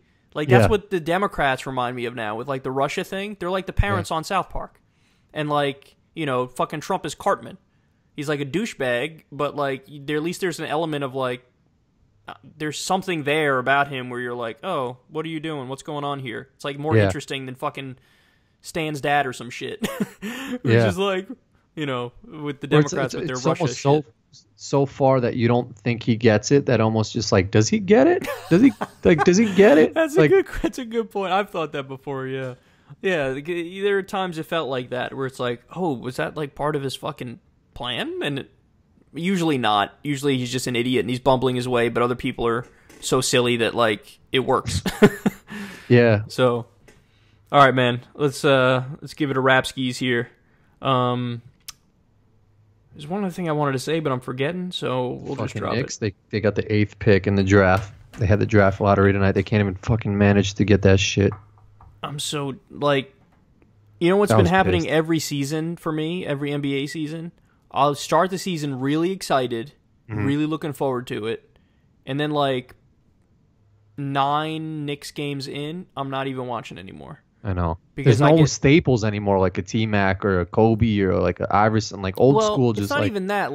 Because you could argue, obviously, like Steph Curry's such a beast, and fucking Russell Westbrook is a beast, and fucking who's the dude on the Celtics who's fucking Isaiah Thomas. Killing it and shit. And LeBron's now 1,000 years old, but he's still killing it. So like they're there, but I'm just such a fucking disheartened Knicks fan that like I don't want to watch if my team like if the Knicks make the playoffs, I'm excited. Like I'll watch if they're gonna make the fucking playoffs. But they were out of the playoffs so fucking quickly this year. Yeah, it was like embarrassing. Where like so early in the season, everybody I knew was like, my uncle was like, yeah, they're not even gonna make the playoffs. I know. So it's like, okay, I don't even fuck this. I don't even want to watch it anymore. Although this season's a little weird because every year we get some player or we get a whole bunch of players and we pay a lot of money and we're like, yo, we're going to kill it. But I think this year, I just thought of this right now. It's just like we know we're going to suck, that maybe if they do well. I don't think we've ever gone. I like the jujitsu thinking. The jujitsu thinking. You're like, I've never gotten into a season where I'm like, we're gonna suck this year. Every year I'm like, yo, we're gonna do well. Me too. But this season Jalen you're like, Rose. we're gonna suck. We got Tracy McGrady. This season you're like, we're gonna suck, and because of that, you think we're gonna do better. Yeah, I've often said the Knicks should always do the opposite of whatever they're thinking, because then they'd be a great team. Yeah, they always just make the wrong decision. Always. Did you ever take like a math test or some shit, and you go home and your mom's like, how'd you do? And I'm like. Or you're like, I thought I did great. I aced it. Amazing. And you get it back and you fucking did terrible. But it's the ones that you're just like, yep. Nah, I don't think I got that one. And you get like, well, for me, I'd get like a 74 back and I'll be like, fuck yeah. I've had that feeling where fucking, oh man, like the nightmares where you're about to take a test and you don't know shit about what's on it. Listen, I'm the type of dude who like math. I've never been able to do any math in my life. So me trying to do any kind of math that's like above like third grade shit, it was like struck terror in my heart when I was a kid. Just terror.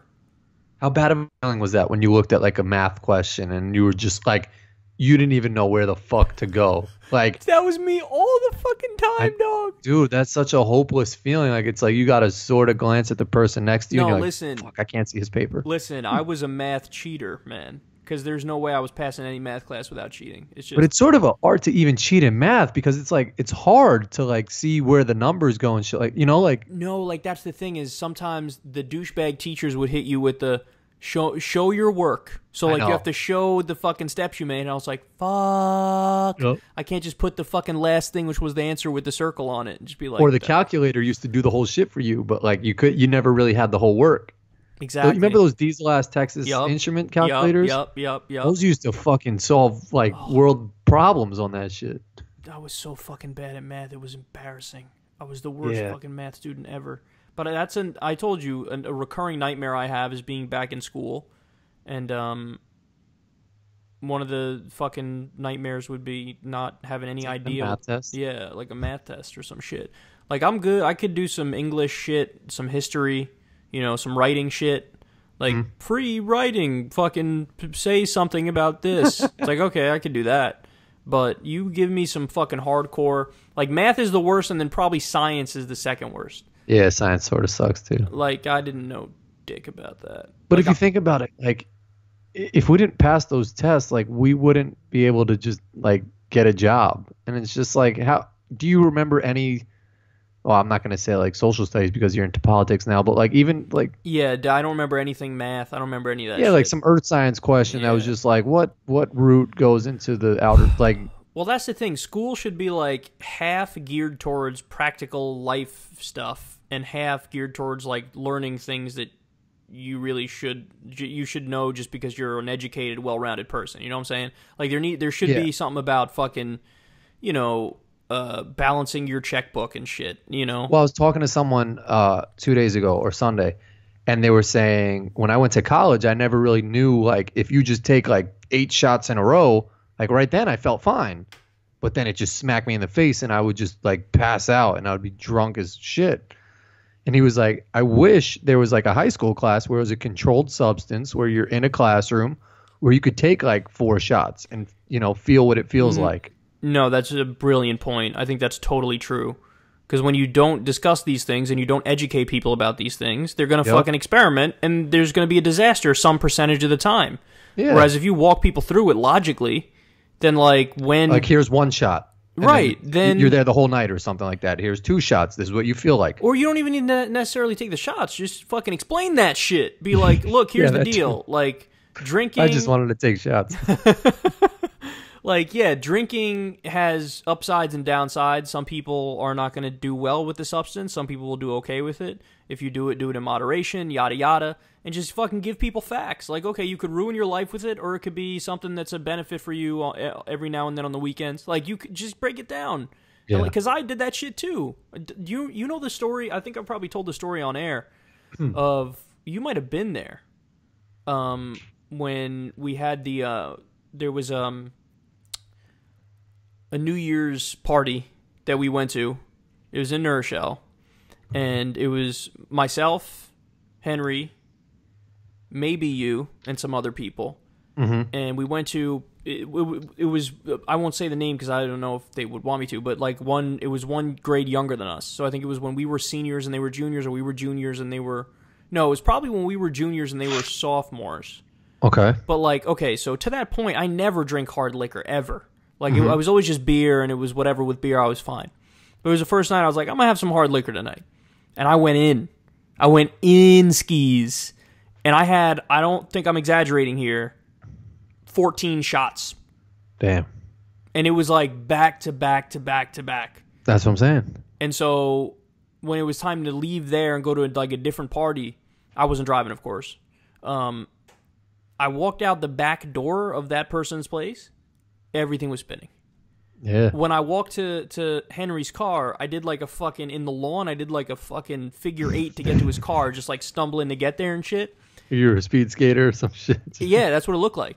And so I'm sitting there, and I'm just like, fuck, I feel like shit. And then we went to somebody else's place. Oh. We were standing outside in the street talking to them. This was back when I smoked cigarettes. I'm standing there smoking my cigarette, thinking I'm cool. And I turn to everybody. I'm like, yo. They're like, what? I'm like, I'm about to throw up. They're like, go over there to the bushes. The bushes are right there. I was like, nah. I turned to the side and just fucking projectile like a fucking shitload of alcohol. But yeah, like, to your point, I wouldn't have done that shit if we learned about that shit. But I think learning and actually doing it is different. That's why he was like a controlled class where it's like, oh, where you actually have to drink yeah, it. where there's someone like a supervisor there watching more. you. Maybe that he's right. Maybe that would prevent it more if you actually did like walked him through it physically and actually did it. But it would have been enough for me if I had just been walked through it exactly, Yeah. and then I would like. You want to make it so that, you know, you're at least aware of what will happen when you're fucking taking 8 shots in a row or 14 shots. And not only that, you want it to be like frowned upon, like. Yeah. Like, I was viewed as, like, the man for taking all those shots, but then I fucking, like, threw up like a crazy person, and if I didn't throw up, I probably would have died if I didn't. I would have had alcohol poisoning, and you know what I mean? Yeah. Like, there was no question I was going to throw up because my body was like, no, bitch. Son, So that's the worst feeling. Like, no, but it you're was so fine bad walking. that it felt good after. That's how bad it was. Like, I was so yeah. fucking bad that, like, it was like a relief. Like, it was like, oh, I just went from being, like, the most drunk person that's ever lived on the planet to, like, half that. You know? Yeah, that's But, like, respectable. It would have been enough if I had just learned about it beforehand. Like, don't be an idiot. You know, like, here's the max that... Like, Yeah. nobody gives you even the practical... Like, okay, 1 shot equals X number of beers, you know? And it takes X amount of time for the alcohol to hit you. Like, nobody gives you any of that shit when you're younger. No. That's what I've seen videos of people... Who knows if they're real or not, but they take the label, the top right off of like a fresh Absolute bottle or Jack Daniels, and they chug the whole bottle. And I'm just like, yeah, there's videos of people doing that shit. They don't show them after the fact, so that's where it gets a little dicey. But there was one I saw on Barstool this weekend. The kid's in a dorm room, and he chugs a whole vodka bottle, and they're like, wait till the end. And like the kid like pounds his chest after. Oh no, he chugs a whole bottle of vodka, then does a funnel from a beer. Oh no. And he might do one thing after that, but then he like looks at the camera like, yeah, and then all of a sudden he's just like, and then he just, it all comes out, and everyone who was just cheering him was just like, he went from being the man to like, yeah, no, don't fucking do that. Someone once told me that when they did, I didn't do any of this shit, but they did shrooms, and they said they had one person in the room who wasn't doing it. That was just like the supervisor that just made sure that they didn't like. That's smart. Do some weird shit. That's because you hallucinate with that. Yeah, I never did it, but yeah, I'm scared of that whole classification of drugs. Yeah, I'm scared of the hallucinogenics. Yeah, I'm fine with uppers, downers, anything that tweaks your mood, but anything that you start seeing shit that's not there, I'm out. Yeah. Because I feel like I already have too loose of a grip on fucking what we got now. Like, I'm already kind of amazed by the world and shit and, like, get scared by it, that if you start putting shit in front of me that's not real, if I start tapping into what I think is a different dimension, you'll see, like, a purple zebra in front of you or some shit like that. Yeah, or people say, like, with LSD and shit, like, I could smell the sound. Like, you've heard people say shit like that. Yeah, that's weird. Like, you could smell the sound... What does that even mean? Yeah, what is that? But they say, like, no, that might not make sense to you, but if you took it, that shit would make sense. Isn't that weird that there's, like, a drug that can tap into that part of our That's mind what I'm saying. That, we start seeing weird shit? But, like, then the question becomes, like, okay, is that just a state of mind that you fucking... Like, did you once think about a purple elephant or something? It's like, are you just high, or are you tapping into, like, a different frequency of human potential that's, like, a whole dimension that's there that you don't even fucking realize? Yeah, it's crazy. I don't even want to entertain that conversation because I barely got shit down in this dimension. I don't need to add a whole fucking new dimension to it. I know. It's bugged out. Some people love it, man. Some people love that. I know in Silicon Valley, they do the micro dosing with that shit. Like, if you take, like, 1/10 the dose of LSD or shrooms or something... Like, people are like, yeah, it makes me super productive, and I don't see shit, and it's like, okay. Did you ever see the movie Limitless? With I did, yeah, I Bradley love that Cooper? movie. I Yeah, like that movie. it was on TV the other day. It's a pretty actually dope movie. But, like, by the end of the movie, I was like, oh, he was just taking Adderall. Like, Oh, is that's that all what- he was taking. That's exactly what Adderall's like. Didn't he Adderall like was my win favorite presidency? drug. What? Didn't he win the like? Wasn't I think he so. mayor I or think so, president or at the senate end? or mayor or president or governor or something? But yeah, like that's Adderall. The way he was acting was like Adderall. Adderall is the pill that you take for ADHD, but like Just college get energy. energy and focus, and it's kind of like legal cocaine, pretty much. Like if you take like a pill or half a pill of that shit, that was my favorite drug in college. But he had like fighting powers and shit. Like his shit was crazy. Yeah, his pill was a little more than just Adderall, but yeah, like, and then when you were not on it, you saw what happened to the people who took it and then stopped taking it, and they were just like fucking death. Yeah. Yeah. So, all right, let's wrap it up, skis. All right, guys, we love you, and we will see you next week. Mwah. Peace.